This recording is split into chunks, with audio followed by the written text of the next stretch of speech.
Am I going? Yeah, I'm going. We did it, lads. We are legal. Sorry, I'm eating a red bell pepper for celebration. Because that's how you celebrate, is you eat a red bell pepper. Anyway, I'm still getting congrats chat texts from people. Um, okay, so people who don't know, which is everyone, because I've really not talked about it at all, is the house was reported 2 days after I moved in, and reported to the county, and I had a threat of eviction um, in 6 months. So that was obviously terrifying. That was a harrowing experience. And it's taken, that was like December sometime. And just, yeah, it was like right before Christmas. It was Christmas week, I think. Or just about. And that was when I was reported. I freaked out. Maybe I cried an entire day, basically. And then I was like, all right, let's get our act together. Let's get this done. Because I had talked to the county before I even bought the property.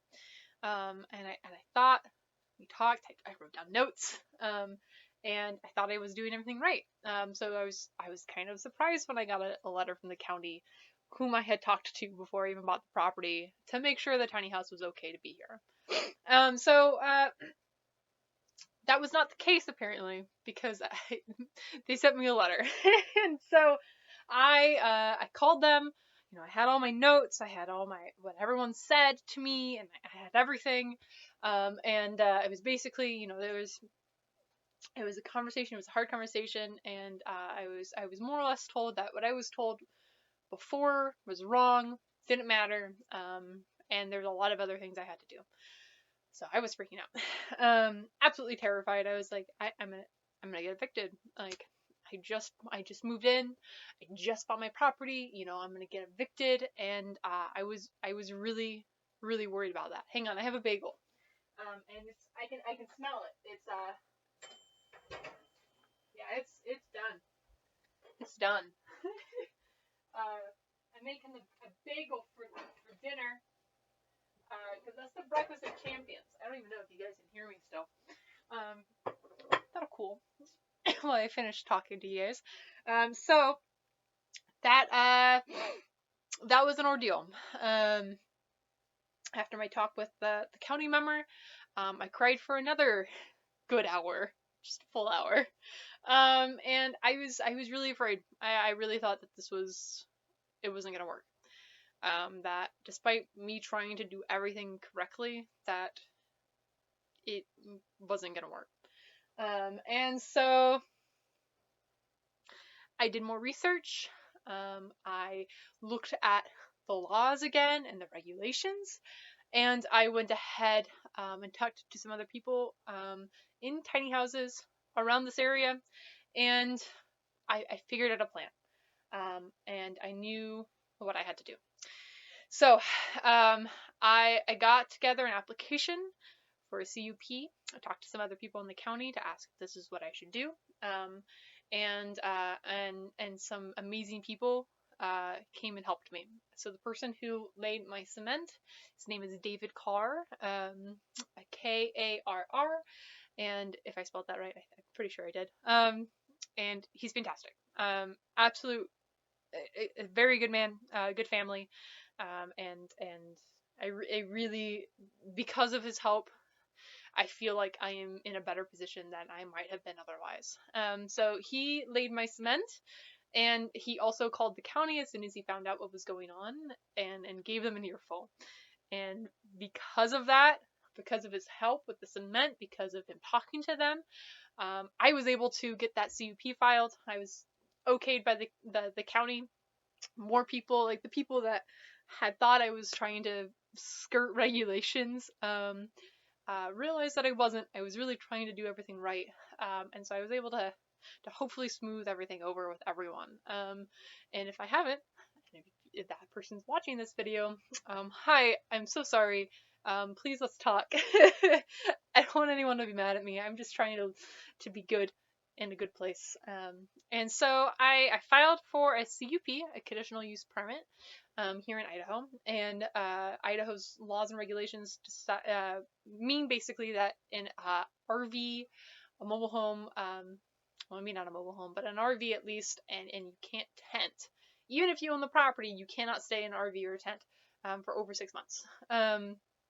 And so, but if you, the skirting around that, like to avoid that, what you would basically do is file for a CUP, and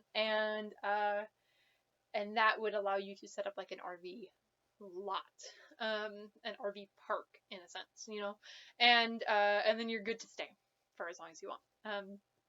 And so I got all that paperwork together, sent them all the money that was required, and got that settled and got that set.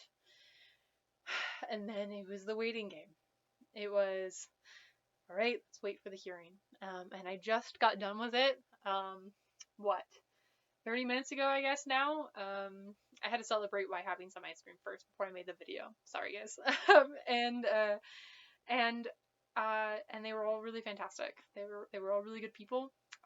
And I really appreciated talking to them and talk to them about the house, about what I've done, all the different regulations I've been trying to adhere to, and even doing things that isn't required, but I wanted to do because I want to be permanent here. And so we got approved. A month or 2 months basically of agonizing over this, not sure if things were gonna go the wrong way, not sure how things were gonna fall, and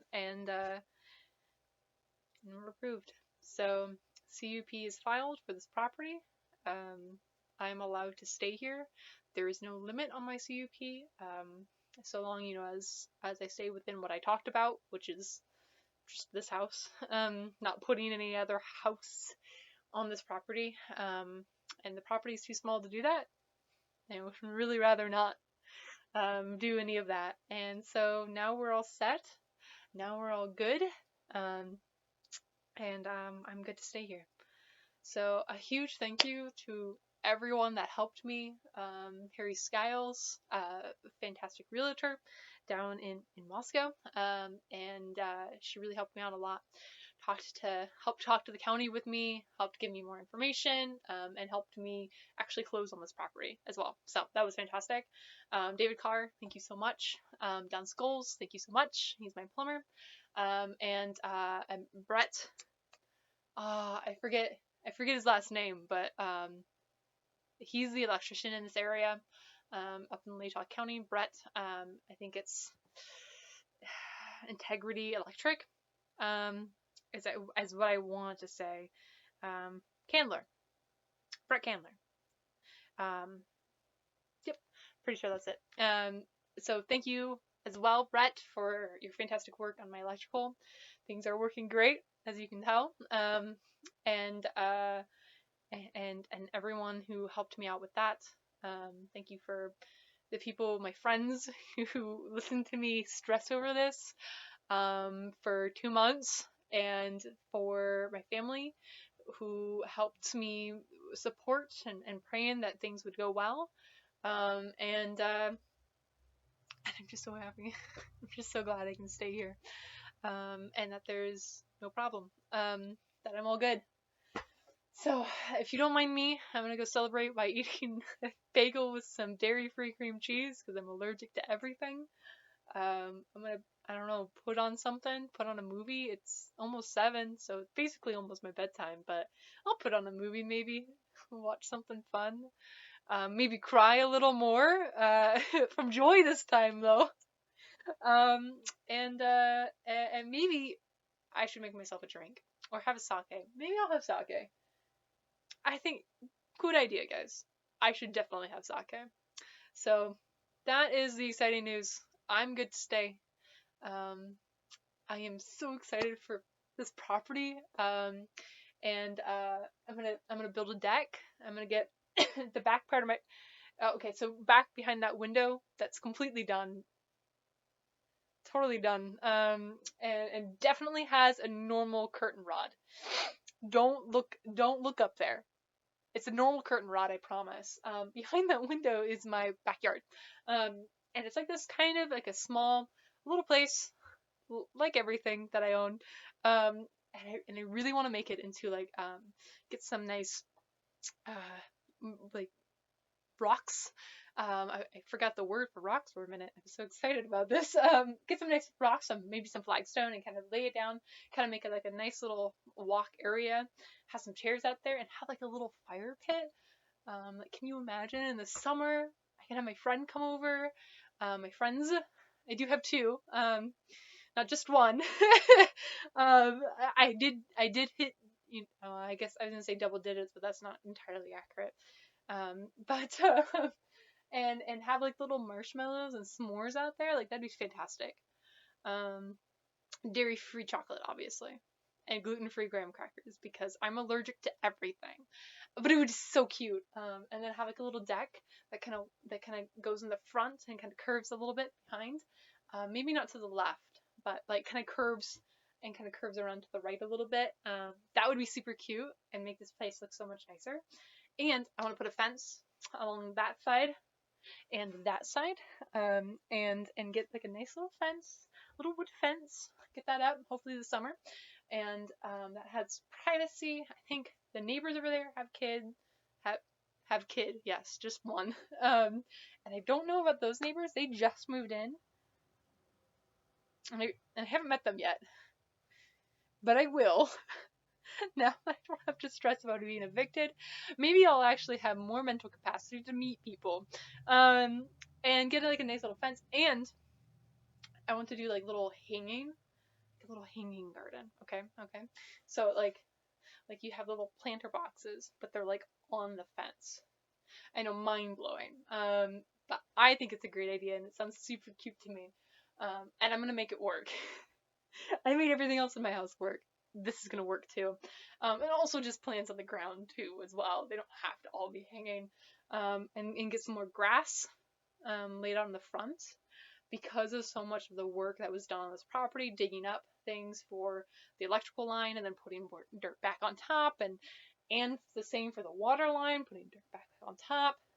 And then even just getting the house here, it was a little muddy, and we had this big heavy equipment, and it would sink like 3 feet. Like I'd have to leap because otherwise it'd come up to my waist. Like it was so deep. These holes that got built, and then we had to like cover that again. So it's all just super muddy here. But once it stops freezing outside, and put some grass, and that'll make the property look so much better. That in itself will make it look 10 times better. And I'm gonna paint my house this summer. So then that'll look nice. The outside. Please don't mind the orange walls behind me. Eventually those will also be painted, just not today. But yes, so that is the good news. That is the exciting news. And hopefully my mic did not pop too many times as I got excited about these things. I'm sure it did. I'm so sorry for your ears. That's just what happens when I get excited. And I'm just so excited that I can be here and that everything's set and everything's settled. My bagel's probably cold now, so I'm gonna go ahead and eat that actually this time. I'm actually gonna leave and eat my bagel. And pour myself sake. Chilled sake. Kurosawa Junmai. It's very good. But thank you everyone so much for your support. And for your help and for your guidance and for your support. Did I say that already? I think I did. But it really meant a lot to me. This was really hard. But I feel like I finally did it. I'm here. The big stresses are over. And we're all good. We're all good. Alright guys. Talk to you later.